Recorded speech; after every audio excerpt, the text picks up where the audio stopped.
Cuando hablamos de interculturalidad, es evidente, ¿no?, para todos que en un país como México nos referimos muchas veces, casi siempre, a la problemática por cuestiones étnicas, regionales, culturales. Pero también en lenguas extranjeras se aplica pues la idea, ¿no? De hecho, un poco atrás, por favor. Bueno, un plan más o menos, la siguiente. Ya, bueno, ahí nos quedamos. Ustedes sabrán que en la enseñanza de lenguas y culturas extranjeras, en la carta programática, vamos a decirle así, que desde finales de los 90 nos guía. Esta carta programática estipula el desarrollo de una competencia intercultural, o sea, no solo discursiva, lingüística, sino también intercultural. Entonces, obviamente esto implicó a partir de ese entonces, para los actores, pues una acción pedagógica, ¿no?, orientada hacia valores transculturales, como pues sería la anterior, por favor, y la anterior, ándele, ahí estamos. Esos valores transculturales, como el vivir juntos democrático, la tolerancia, la paz y el respeto mutuo. Siguiente. Hay muchas definiciones, ¿no?, de competencia intercultural, pero podemos, si ustedes están de acuerdo, bueno, a mí me parece interesante esa, ¿no?, de saber gestionar las experiencias y los contactos interculturales a partir de disposiciones benevolentes. Bueno, llama la atención el término de disposiciones benevolentes, porque la interculturalidad, siguiente, designa la capacidad de ejercer la experiencia de la alteridad cultural y analizarla, ¿no? La competencia intercultural que se construye en la experiencia de la alteridad permite establecer relaciones entre lo que nos constituye y constituye nuestra identidad y tanto cultural, personal como social, y lo que deviene de nosotros gracias al contacto con las diferencias, con las culturas diferentes, ¿no? También es un concepto que permite cuestionar lo que nos identifica. Entonces, siguiente, tener disposición, no, antes, bueno, ok, ahí lo dejamos. Tener disposiciones benevolentes hacia la alteridad y aprender a vivir juntos democráticamente son procesos que se anclan a una identidad social, porque, retomando la definición de Fischer, la identidad social es el punto en el que se focalizan los componentes sociales psicológicos. La siguiente, por favor, que estaría aquí en el centro de este concéntrico, de estos círculos concéntricos, y que da lugar, ¿no? A ver, la identidad social es el punto, estoy leyendo la definición, abro comillas, en el que se focalizan los componentes sociales y psicológicos en el interior de una estructura afectiva y cognitiva de la personalidad, que da lugar a un tipo de representación de sí y a intercambios con el mundo social que lo rodea, en función de la imagen que cada cual se hace de este mundo. Bueno, es una definición de Fischer. Y él agrega, se trata de un proceso psicológico de representaciones que se traduce por el sentimiento de existir como seres singulares y ser reconocidos por el otro como tal.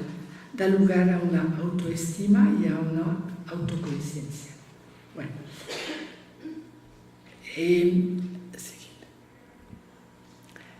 la idea de reconocimiento que menciona Fischer también la encontramos en Tajfel y Turner, y está a la base de una identidad social positiva. Bueno, ese es su planteamiento de estos autores. La idea del reconocimiento está a la base de una identidad social positiva, porque esta se constituye cuando los sujetos sociales ven en los otros un reflejo gratificante de sí mismos, por lo menos tan gratificante como la imagen que ellos tienen de los otros. La identidad social está relacionada, dice Dashfeld, con el conocimiento que una persona tiene de su pertenencia a determinados grupos sociales y del significado emocional y valorativo que resulta de esa membresía.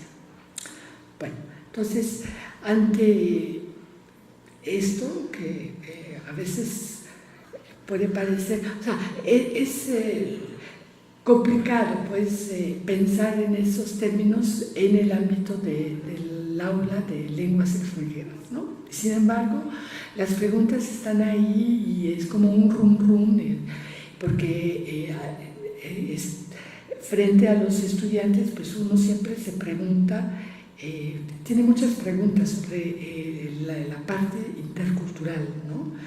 Entonces, ante esas dudas, interrogantes que a veces se ven reflejadas en observaciones que hacen los estudiantes a finales de un curso, y uno dice, bueno, realmente uno se pregunta cómo interpretan, cómo reciben, cómo procesan ese flujo de información y de datos que circulan a lo largo de un cursus escolar, ¿no? Bueno, entonces, la siguiente. Pues las preguntas que nos podemos plantear, regresando un poco a esa suma de definiciones, es si los estudiantes tienen disposiciones benevolentes hacia las diferencias, ¿no? O sea, habría que primero partir de ahí, indagar eso. Parece que si las disposiciones no son realmente positivas hacia las diferencias, hacia la alteridad, pues quizás habría que hacer un alto en cuanto a la acción educativa y para seguir indagando, profundizar y sobre todo pues ver de qué manera se puede acompañar a los estudiantes para que esa perspectiva sea más abierta, más plural, ¿no? En dado caso. Si sí las disposiciones hacia las diferencias nos aparecen como positivas, benevolentes, podemos eventualmente seguir adelante con nuestro plan formativo, ¿no? Y ahí es donde decimos, plantearnos primero la pregunta, ¿con qué se quedan los estudiantes a nivel cognitivo de ese flujo de información? Y el que retienen en su mente implica, en segunda instancia, cómo resignifican esos contenidos, y de ahí deriva una tercera pregunta, que sería la de saber si el contacto con otras culturas se traduce en identidad positiva. En suma, es una cuestión compleja, porque como ya lo habrán entendido y ya lo saben, está cruzada por muchas cosas. Bueno, a partir de ahí, entonces, como un trabajo de investigación-acción, pues tengo que fijarme en un objetivo de aprendizaje, que me lo formulé así y así lo comenté con ese grupo de estudiantes, y un objetivo de investigación. Investigación-acción, ok. Bueno, la metodología...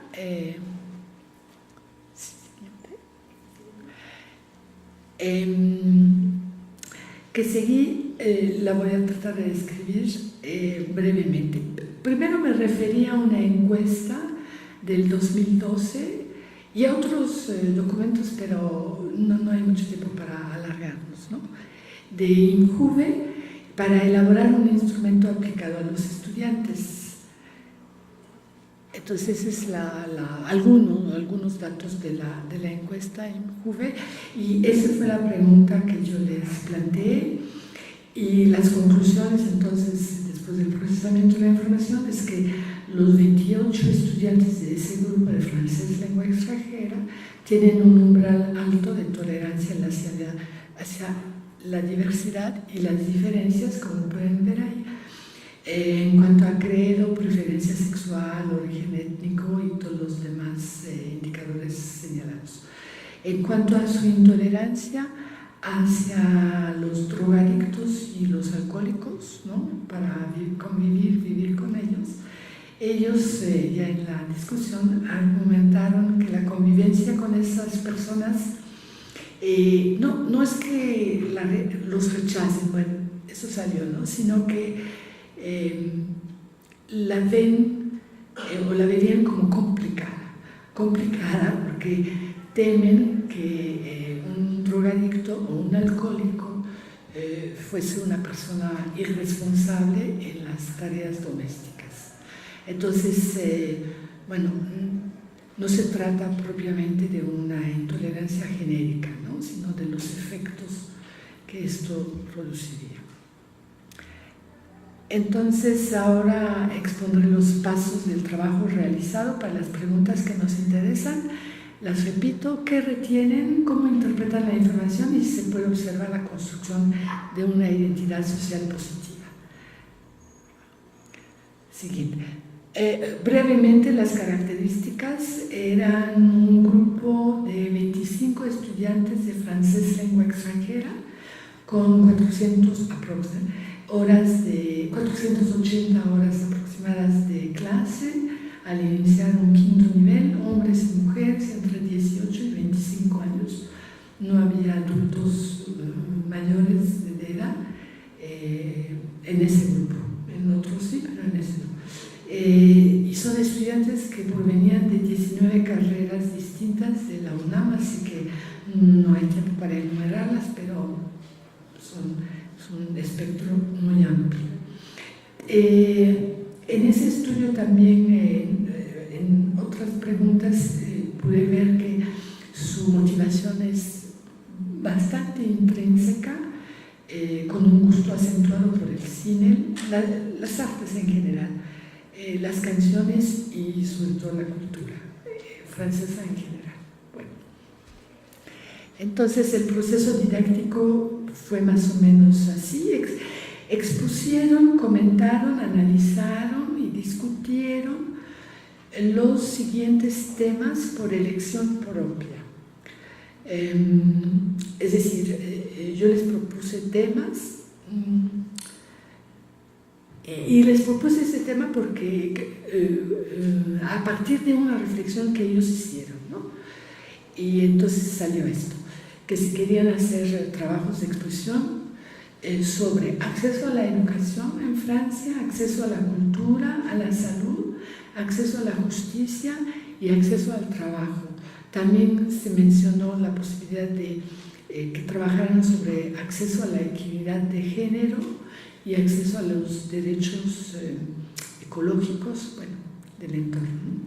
Esas dos últimas no los retomaron, pero los otros sí.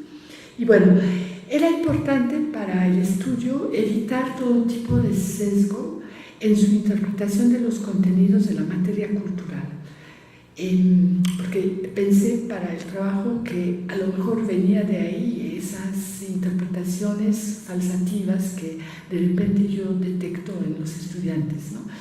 Del hecho de que la información pasa muchas veces por los textos o el vehículo es el profesor testigo, ¿no?, de la cultura. Entonces, para mí era fundamental que partiéramos de los trabajos que ellos hicieran de manera autónoma, independiente y sin ninguna orientación por parte del profesor. Lo único que les mencioné es una página web del equivalente del INEGI, ¿no? Bueno, hasta ahí. Bueno, no les puedo mostrar los PowerPoints muy nutridos, muy elaborados. La siguiente, esta es una, y la siguiente. tardaron 1 hora en cada exposición y realmente hicieron un trabajo muy interesante, ¿no? De mucha investigación, de mucha búsqueda y bueno. Entonces, siguiente, gracias. Para llevar a cabo ese trabajo, una vez expuestos los temas a lo largo de las 5 sesiones de clase, les propuse este cuestionario. Se observa en él que no hay ninguna pregunta directa sobre el endogrupo y sin embargo veremos a continuación los estudiantes sí se refirieron a él, es decir, a su grupo de pertenencia, ¿verdad? Es decir, sí establecieron comparaciones que denotan la necesidad de construir una imagen positiva de su grupo de pertenencia, como veremos a continuación. Entonces, siguiente. ¿Qué contenidos retienen o retuvieron? Aquí algunos de los resultados sobre el exogrupo, en este caso pues los franceses, en azul los comentarios favorables, en verde los comentarios desfavorables al exogrupo.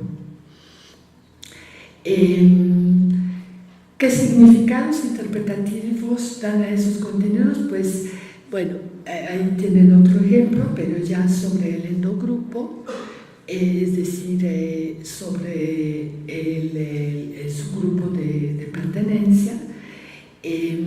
Bueno, vemos que la comparación con el exogrupo conduce a la fabricación de imágenes desfavorables al exogrupo para la construcción de una identidad social positiva, aunque estas imágenes sean estereotipos y aunque sean el producto de un trabajo reflexivo, documentado y analítico realizados por ellos mismos. Es decir, pues sí se disparan clichés de manera casi inevitable. Entonces, bueno, la parte de la acción del trabajo se parte de una reflexión individual en la que les planteo esto, ¿no? Individualmente, cada estudiante, no, la anterior, recibe la lista de lo que todos han redactado en la tabla anterior. O sea, se recupera todo, inclusive los comentarios al margen y lo que pusieron por atrás y abajo y lo que subraya, y les devolví todo esto, ¿no? Y entonces en una primera fase, de manera individual, les pedí que anotaran si están o no de acuerdo con cada una de esas aserciones y que lo justifiquen. Y después entonces se da lo que yo llamo, porque yo le veo forma de ciclo de debate, pero para que quede más claro, lo puse también bajo ese formato, ¿no? Finalmente el debate de ideas, en este caso, resultó ser un proceso de deconstrucción y reconstrucción, que me parece casi, bueno, entendí ahí que es inevitable, ¿no? Y lo entendí además con los autores, ¿no? Que también lo mencionan. Entonces se parte de la opinión inicial, luego la justificación de la opinión, el origen de la opinión, la argumentación, la contraargumentación, de la que hablaba la compañera también, la negociación, la reformulación, el consenso, la cognición, la idea nueva, para aterrizar. Muchas gracias. Para aterrizar, les puse aquí un caso emblemático porque yo dio lugar a muchos comentarios y el debate se articuló más o menos de esa manera, no tan estructurada, pero esa estructuración la hice a posteriori, porque en ese momento yo, en el calor del debate, pues no entendía bien o sea, quiero decir, no veía bien esa estructura. Esa la vi después con los apuntes del diario de campo, ¿no? Entonces, bueno, se parte de la idea inicial, como decíamos. Por ejemplo, veamos el caso de la frase que uno de ellos apuntó, que decía, la oración, mejor dicho, en México siempre se puede hacer arreglos para resolver un problema. Entonces, los desacuerdos sobre eso fueron más que los acuerdos. El origen fue que había un hábitus de las componendas. La argumentación es que antes se actuaba así y todavía se actúa así, que las nuevas generaciones no quieren seguir este modelo, son formas de corrupción cotidiana. La contraargumentación no es corrupción para lucrar, es corrupción frente a la ineficacia de la burocracia. La negociación, pues bueno, es una realidad que hay que cambiar. La siguiente, por favor, si me dan chance, un minuto más.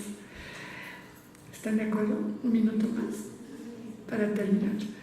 La reformulación fue, en México existen formas de corrupción del ciudadano de a pie que deben desaparecer conforme se exige a las autoridades mayor eficacia para no dar pretexto a esa corrupción. Bueno, no fue dicho así, pero pegando todos los elementos, ese sí era la idea, ¿no?